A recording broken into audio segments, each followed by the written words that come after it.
তুমি কি শুরু করছো কত? আমি তো কিছু শুরু করি নাই, শুরু তো করছো তুমি। তোমার ফোন বন্ধ কেন? ফোন বন্ধ না, আমার জামাই গতকাল রাতে আমার ফোন নিয়ে আটকায় রাখছে। ওরে শালার পুত, হ্যাঁ? বউরে দিতে পারে না কিছু, খালি ফোন বন্ধ করার বেলায় উস্তাদ। শুনো, আমি তোমার যে নাম্বার দিয়ে কল দিছিলাম না, তুমি কইলাম ভুলে ওই নাম্বার আর কল দিও না, তাইলে একদম ধরা পড়ে যাবো। এমনিতেই ফরিদের একটা চাচাতো বোন মাথার উপর উঠে বসে আছে। বুঝছি, কিন্তু জবা এইভাবে আর কত দিন? আমি তো সব সাইরা তোমার কাছে চলে আইছিলাম, তুমি তো তোমার বাপের কথায় আমারে ফিরাই দিলা। ফিরে কে সাথে দিছি? তোমারে নিয়ে পালাই গেছি এটা শুনে আব্বা তো আমার ব্যবসা থেকে বাইর করে দিছে। তার সাথে তো কোনো কথাই কওয়া যায় না এখন। আয় হ্যাঁ, কি কইতাছো? তাইলে এখন কি হইব? সে কি আমারে কোনোদিন মানবো না? নিব না কেন? অবশ্যই নিব। এমন একটা নাটক সাজামো যে নাটকে আমার আব্বাই পুরা কাই। কি কইতাছো? কি নাটক?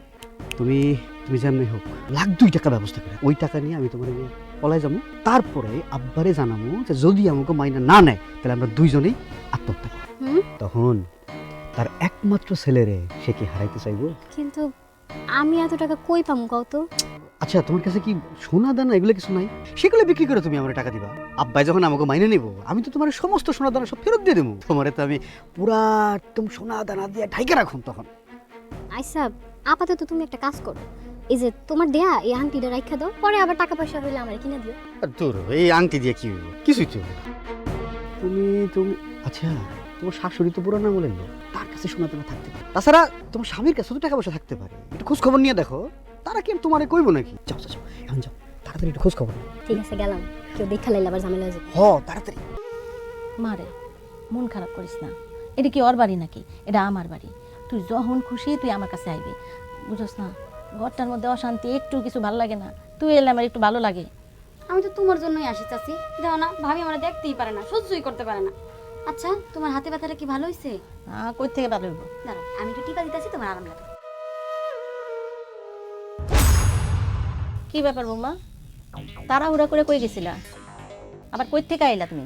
আম্মা, আমি কই গেলাম আবার কই থেকে আইলাম, এই সব কৈফিয়ত কি এখন আমার আপনারই দিতে হইব? অবশ্যই কৈফিয়ত দিতে হইব, আমি তোমার গার্জিয়ান লাগি। কিন্তু আমি সেটা মনে করি না। আর কেন করি না জানেন? কারণ আপনার পোলা আমার জীবনটা নষ্ট করে দিচ্ছে। আমার ছেলে যদি তোমার জীবন নষ্ট করে থাকে তাহলে তুমি আমার ছেলের কাছে রইছো কেন? যাও গা, যে তোমার জীবনটা সুন্দর করে দিব তার কাছে যাও। যাইতাম আম্মা, যাইতাম। আমার বাপটার লেগে না খালি যাইতে পারি না। শোনো ভাবি, মুরব্বী মানুষের সাথে এভাবে কথা বলতে হয় না। কথাবার্তা একটু ঠিক করে বললো, ভুলে যাও না উনি তোমার শাশুড়ি আম্মা। হ্যাঁ মাইয়া, তোমার কাছ থেকে কি এখন আমার আক্কেল জ্ঞান আচরণ শিখতে হইব? তুমি চুপ থাকো। হ্যাঁ, চুপ করবো কেন? হ্যাঁ, ও তো ঠিকই কথা কইছে।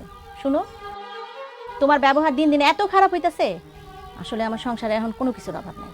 অভাব খালি শান্তি আর বিশ্বাসের। জি না আম্মা, সোনা দানারও অভাব আছে। পাশের বাড়ির রোকসানারে দেখছেন? হ্যাঁ, 3 ভরি সোনার নতুন বালা বানায় আনছে। আমরা পারমু? আপনি পারবেন? জীবনে তো 3 ভরি স্বর্ণ চোখেও দেখেন নাই। চোখেও দেখি নাই না আমি 3 ভরি স্বর্ণ।